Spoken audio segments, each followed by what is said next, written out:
We're going to make another strong ginger beer. This time much more gingery than the last one I made a video of. A lot more root ginger in this recipe. I've got 1 kilo of pale malt extract,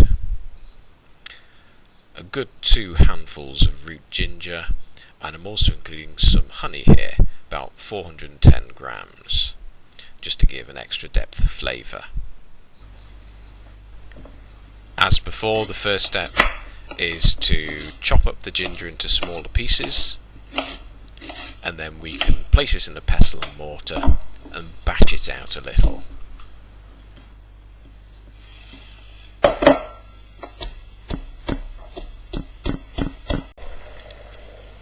Pour about a litre of boiling water from a kettle into our saucepan, and then we can throw in all our chopped and bashed up ginger.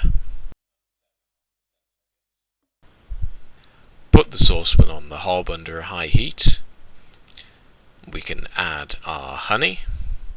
Obviously quite a bit of that is going to cling to the bowl, so all we need to do, dip the bowl into the liquid and allow most of the honey to dissolve. As this solution comes to the boil, we can then add our dry malt extract. It's going to go a bit clumpy. All we need to do is bring the solution to the boil and all the malt extract will dissolve nicely. And once boiled and dissolved, we can transfer this solution to our clean and sanitized brew bin.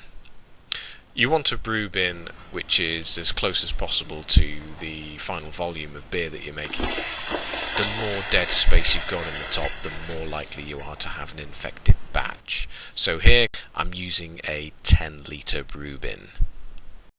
On the side of this brew bin I've made a mark previously to show where the 7 litre level is. You may have a brew bin which is already calibrated, so no problem. So all I do now is top up to that volume with cold water, and hopefully that cold water will bring the temperature of this ginger beer down sufficiently to allow me to add the yeast. Generally speaking, it's still a bit high and just needs to be left as it is, or you could stick it in a bath with ice in it, surrounding it just to like an ice bath to bring the temperature down. Or if you make all grain beer and you've already got an immersion tiller, which is essentially a coil of copper piping which will immerse into the hot liquid, you can run cold water through it and that will very quickly bring the temperature down. However, a little bit of patience never did anybody any harm. Now that it's all cooled down to around 25 degrees C, we can add our ale yeast. We just open the sachet and sprinkle on top of the beer. The next step is very key, and that is to give the beer a very vigorous stirring for a few minutes. This will aerate the beer and give the yeast the best start it can have. The better start it gets, the faster it colonizes the beer. And once the beer is colonized with your yeast, which is the microbe you want in there, it is far less likely for any other microbes to come along and infect your beer.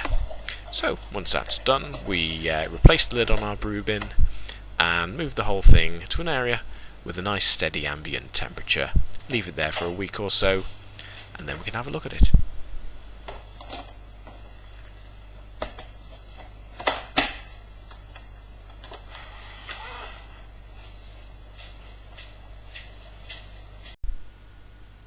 A couple of weeks have gone by now.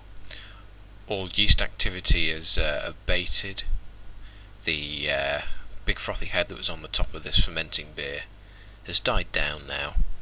And measuring the specific gravity here with a hydrometer, we can see that it's down to 1.010, which is about what we want before bottling it.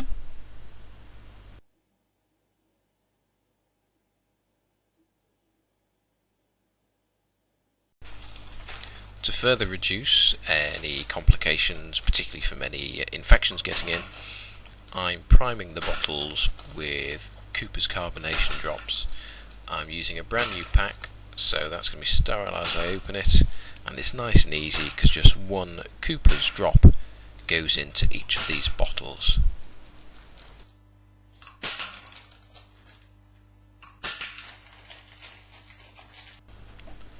The siphon tubing I'm using here is quite narrow bore. What I'm doing here is attaching with a sterile elastic band a small square of cheesecloth which has also been sterilised. This is because last time I did the ginger beer, small clumps of the bashed up root ginger got into the siphon tubing and blocked it. So this will stop that happening and make for a nice and easy siphoning into the bottles. We start the siphoning off by drawing the ginger beer through the siphon tubing down towards the tap. When it gets there we can turn the tap off, and then we're ready to put the first bottle underneath, open up, and away we go. Want it to be fairly gentle, pouring the ginger beer down the side of the bottle rather than splashing into the bottom.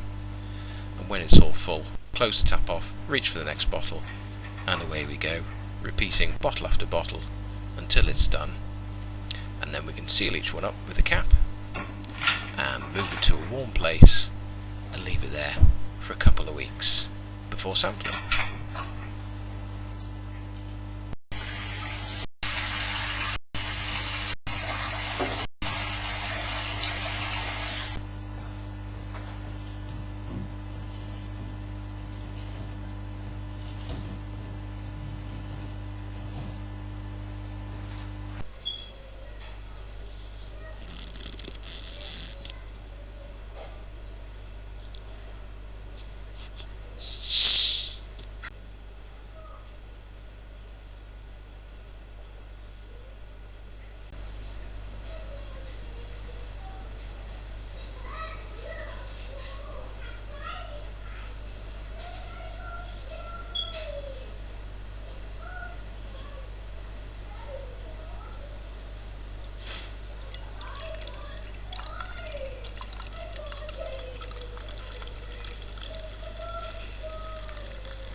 Certainly looks the part. Now the taste test. Nice gingery nose.